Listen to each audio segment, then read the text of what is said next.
दोस्तों आज इस पॉडकास्ट में ना लड़ाई होने वाली है। आप बोलोगे लड़ाई होने वाली है, ये तो चैनल पे आज तक कोई लड़ाई नहीं हुई, आज ये कौन सी लड़ाई होने वाली है? होने वाली है क्योंकि आज हमारे साथ है मिस्टर संजय खतूरिया साहब। Thank you so much. अब खतूरिया साहब बहुत ज्यादा फेमस हो चुके हैं इंटरनेट पर। आप लोगों ने इनकी रील्स देखी होंगी SWP के ऊपर, रेंट के ऊपर रहना चाहिए, म्यूचुअल फंड सही है, हम सब ने ये रील्स देखी हैं। और आज देखो एक डिबेट होगी, एक लड़ाई होगी। सर अपनी बातों को डिफेंड करेंगे, यस हम इन्हें अटैक करेंगे AK-47 से। सो आप लोगों को सीखने को बहुत कुछ मिलने वाला है। सो मैंने अपनी लाइफ में सीखा है there is nothing black and white. जी, ये इंपॉर्टेंट है, ठीक है। ब्लैक एंड व्हाइट का मतलब ये नहीं है कि ये सही है मैं गलत हूं, मैं सही हूं ये गलत है। सो आपको जो सही लग रहा है ना उसके अलावा भी कुछ और हो सकता है। बिल्कुल। Reality could be something different also. आपको लगता है कि भाई मीठा खाना अच्छी बात है, मीठा मुझे पसंद है, आपको लगता है स्मोक करना अच्छी बात है, ड्रिंक करने में मैं सोशलाइज होता हूँ, आपको लगता है, आप उसे मानते हो। अब ये सही भी हो सकता है और मैं कहूँ नहीं ये सब चीजें बिल्कुल ही गलत होती हैं। तो अगर मैं ये बोल रहा हूँ तो ये ब्लैक एंड व्हाइट थिंकिंग हुई। Yes. And black and white के अलावा भी there can be something else which can be the reality जो हम इग्नोर कर रहे हैं क्योंकि हमने एक अप्रोच को पकड़ लिया यही सही है, बिल्कुल, एंड बाकी सब गलत है। सो आज डेफिनेटली ये वाली चीज मैंने पहले क्लियर कर दी, there is nothing black and white, but फिर भी भाई थैंक यू सो लड़ाई मच। तो होगी। हाँ, thank you so so much. Thank you so much for coming first of all. Thank you Bashar भाई, thank you for calling. And आपके साथ जब भी मिलता हूँ तो मेरी लर्निंग तो 10x हो जाती है। तो एंड लास्ट टाइम भी मैंने एक्नॉलेज किया था कि lot of things which we have learn from you, हमने बहुत सीखा as a creator, as a person, आपसे बहुत कुछ सीखने मिला है। तो आपने इतनी यंग एज में इतना जबरदस्त अचीवमेंट किया है, सो कुडोस टू यू। हाँ, लड़ाई मतलब देखिए, मैं आपको पता है कि मैं लड़ने वाला इंसान हूँ नहीं, पर आज पुष्कराज सर जो है मेरे साथ जरूर एक घमासान करेंगे हमारी सोच के ऊपर। और एज ही राइटली सेड कि कोई भी जो है सोच एक तरफा नहीं हो सकती है, उसमें हर अंश होना चाहिए, हर एलिमेंट होना चाहिए। आज कोशिश करेंगे उन सारे एलिमेंट्स को उजागर करने के। और मुझे ऐसा लगता है कि हमारा जो समुद्र मंथन होगा, क्योंकि आजकल वैसे भी कुंभ का समय चल रहा है, तो जो हमारा समुद्र मंथन होगा आज, उसमें से विष भी निकलेगा, अमृत भी निकलेगा। चॉइस आपकी होगी कि आपको विष लेना है या अमृत लेना है, तो वो आपकी चॉइस होने वाली है। और उसके बाद प्रयागराज जरूर चलेगा। कुंभ तो फिर दोनों ही देखेंगे। बिल्कुल, एब्सोल्युटली। देवता और दानव दोनों कौन देवता कौन दानव वो आप लोग डिसाइड वो वी डू नॉट नो। चलो जी, फर्स्ट क्वेश्चन, जो हम जब इन्वेस्टमेंट्स की बात करते हैं, यू प्रमोट SWP अलॉट। देखो मुझे पर्सनली SWP बेकार की चीज लगती है। मैंने वीडियोस में भी बोला कि भाई SWP उस आदमी के लिए, point number 1, systematic withdrawal plan उस आदमी के लिए है। पहली बात तो इसके पास पैसा है जी। मान लीजिए आपके पास मिनिमम 50 लाख रुपया है, तो आप उसके बारे में सोचो, क्योंकि तभी आप कुछ सिग्निफिकेंट निकाल पाओगे। बिल्कुल, उससे नीचे तो आप कर ही नहीं सकते SWP, आप मान लो इम्पॉसिबल है, राइट। और 50 लाख रुपया कितने लोगों के पास है हमारे व्यूअर्स में से, ये मुझे बताने की जरूरत नहीं, हमें पता है ज्यादातर लोग अभी स्ट्रगलिंग है जी, they do not have much money जी। So this is the point number 1।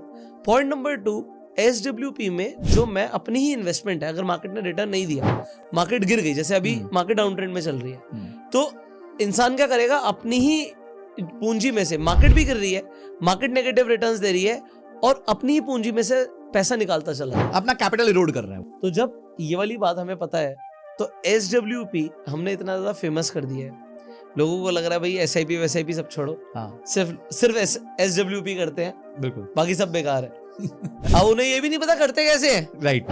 अगर मैं उन्हें पूछूंगा कौन से फंड में करना है, वो भी नहीं पता, बस ये पता है SWP कुछ होता है जो SIP का बाप होता है। It is more magical. It is more magical. नहीं, ये वर्ड्स यूज हो रहे हैं जी, SIP का बाप, हाँ, है ना। लोगों को लगता है पहले तो हमें कुछ पता ही नहीं था, अब तो SWP को नया टर्म मिल गया। हाँ, मेरी चर्चा हो गई, मैं ब्रांड एम्बेसडर बन गया SWP का। राइट।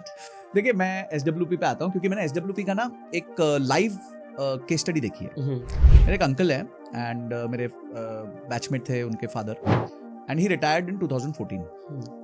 गवर्नमेंट सर्विस में थे, बहुत मेहनत करी जिंदगी भर, और एक निवेश करते गए उनके पास एक आई थिंक 1 करोड़ के आसपास का कॉर्पस आ चुका था। और वो ना बहुत टाइम से निवेश करे, तो उनको बहुत सारी चीजें पता थी, बहुत एस्ट्यूट इन्वेस्टर थे वो। उन्होंने क्या किया, वो 1 करोड़ रुपीस एक वैल्यू फंड में डाल दिया। अब वैल्यू फंड जनरली बहुत ज्यादा ना पैसा कमा के देता है, ना बहुत ज्यादा पैसा गवा के देता है, जनरली एक स्टेबल रिटर्न दे देता है। उसमें से उन्होंने तय किया 1 करोड़ रुपए मैं 50,000 रुपए महीना निकालूंगा, इसमें से 0.5% निकालूंगा, ठीक है जी, और मैं हर साल इसको बढ़ाऊंगा क्योंकि इन्फ्लेशन है, तो 7% इनको बढ़ाऊंगा। तो पहला साल आया 50,000 वहाँ पे यूनिट्स कम हो रहे हैं, पर यूनिट्स के वैल्यू फ्लक्चुएट हो रहे हैं, कभी ज्यादा कभी कम, कभी ज्यादा कभी कम। हर साल निकाल रहे थे वो, हर महीने 50,000 रुपए निकाल रहे थे, हर महीने 50,000 रुपए निकाल रहे थे। तो आपकी बात बिल्कुल सही है, कॉर्पस होगा तो SWP होगा। काफी लोग इस बात से कंफ्यूज कर चुके हैं कि मैं ऐसा कुछ करूंगा तो अचानक से SWP हो जाएगी, क्या मैं 10,000 करूंगा तो मैं कल से 10,000 निकाल पाऊंगा? तो लोगों की वो ट्रेडिंग मेंटालिटी है ना, वो जाती नहीं है इतनी इजीली। तो कॉर्पस चाहिए, वो कॉर्पस था, उन्होंने जिंदगी भर काम किया, मेहनत किया, रिटायरमेंट कॉर्पस बनाया। तो 50,000 रुपए महीना चालू किया उन्होंने, अगले साल उसको 7% बढ़ा दिया तो 53,500 हो गया, फिर ऐसे करते करते बढ़ाते गए। उन्होंने ये फोकस नहीं किया कि अभी ये बचे हुए यूनिट्स क्या कर रहे हैं, कभी कम हुए कि ज्यादा हुए। अब 2020 का जब कोविड आया और क्रैश हुआ, तो उनके वो यूनिट्स जो थे तब तक उन्होंने ऑलमोस्ट 6 साल से विड्रॉल कर रहे थे, वो यूनिट्स रहते 75 लाख के आसपास के, मतलब एज आई सेड कि इरोड कर गए, अपने कैपिटल को इरोड कर। तो मैंने एक बार उनसे बात भी करी तब, क्योंकि बहुत क्लोज है मेरे, तो मैंने बोला अंकल, बोलते कोई चिंता नहीं करना, because he was so sure of this long term investing. उन्होंने 30-35 साल से करी है, तो उनको बहुत क्लैरिटी थी, एक्सट्रीम क्लैरिटी थी। बोलते कोई चिंता नहीं बेटा, ये आता रहता है, 2008 भी आया था बेटा, ये भी हुआ था, आता रहता है, ठीक है। तो वो लगे रहे। पुष्कराज भाई आज स्थिति ये है कि वो महीने का 1 लाख रुपए विड्रॉ करते हैं, क्योंकि 50,000 पे 7% बढ़ा रहे थे, और पिछले 10 सालों में उन्होंने मोटा मोटी 80-85 लाख रुपए विड्रॉ कर लिए, और आज उनके फंड की वैल्यू 2 करोड़ 65 लाख रुपए। सो अब एक रियलिस्टिक नंबर के हिसाब से चलते हैं, मैं आपने जो बात बोली ना उसे कैलकुलेट कर लेते हैं जी, तो पता लगेगा कि भाई ऐसा कौन सा फंड था, क्या रिटर्न दी। हाँ। तो 1 करोड़ रुपए, एक तो 10 साल की अवधि हो गई पुष्कर भाई, तो एक लंबी अवधि हो गई। कोविड से पहले कितने साल हो गए थे? कोविड से पहले 6 साल हो गए 6 साल हो गए थे।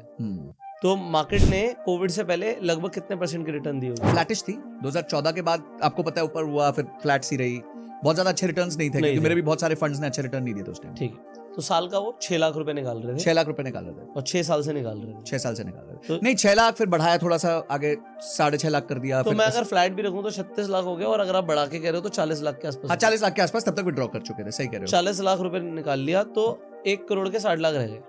तो थोड़ी रिटर्न दी होगी आपने कहा मार्केट में, जब कोविड आया तो 76 लाख के आसपास रह गया था। 75 लाख रुपीज रह गए। हाँ। अब 75 लाख रुपए जब कोविड आया तब भी वो विड्रॉ कर रहे थे, बिल्कुल, उन्होंने छोड़ा नहीं। तो 75 लाख रुपीस क्रैश हुआ होगा। हाँ, क्रैश होके मान लेते हैं वो फंड आ गया होगा, नहीं 75 लाख क्रैश्ड वैल्यू थी, हो ही नहीं सकता। ठीक नहीं, मैं उसका एग्जांपल बता रहा हूँ, ऐसे समझो। अगर if it is as what you are saying is, so 50,000 रुपए अगर हर महीने निकल रहे हैं तो साल के होते हैं 6 लाख रुपए, और अगर यही 6 साल तक वो कर रहे थे तो 36 लाख रुपए होते हैं, और एस्केलेशन के साथ 40 लाख रुपए होते हैं। अगर मार्केट फ्लैटिश थी तो रिटर्न नहीं बना था, और पैसा भी निकल रहा था। और अगर मैं कहता हूँ रिटर्न बना भी, जो मैं मान के चल रहा था, अज्यूम कर रहा था कि 60 लाख रुपए रिमेनिंग रह गया, क्योंकि 40 निकाल लिया, और मार्केट ने रिटर्न भी दिया, तो रिटर्न कितना दिया? मैंने उसे 75 लाख पहले ही कर दिया। आप ये देख लो कि अगर उन्होंने रिटर्न दिया मार्केट ने, तो मोटा मोटी आप समझो कि 40 से तो कहीं ऊपर दिया ही होगा। अब आप सोचो 6 साल में 7% तो रिटर्न से ज्यादा ही दिया है ना। मैं जब कह रहा हूँ एक्स्ट्रा रिटर्न नहीं दिया, तो भी 10-11% के आसपास का रिटर्न दिया था।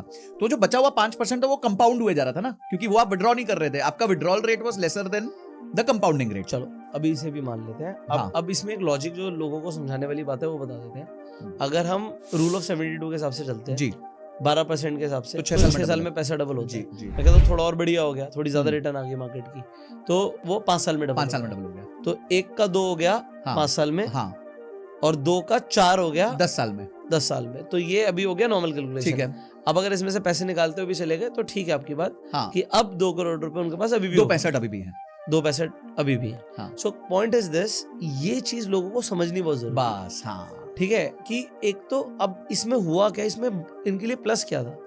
प्लस था कोविड के बाद मार्केट ने रैली कर दी। हाँ, अगर रैली नहीं करते तो वही गेम खत्म हो जाता। हाँ, वहां प्रॉब्लम हो सकती।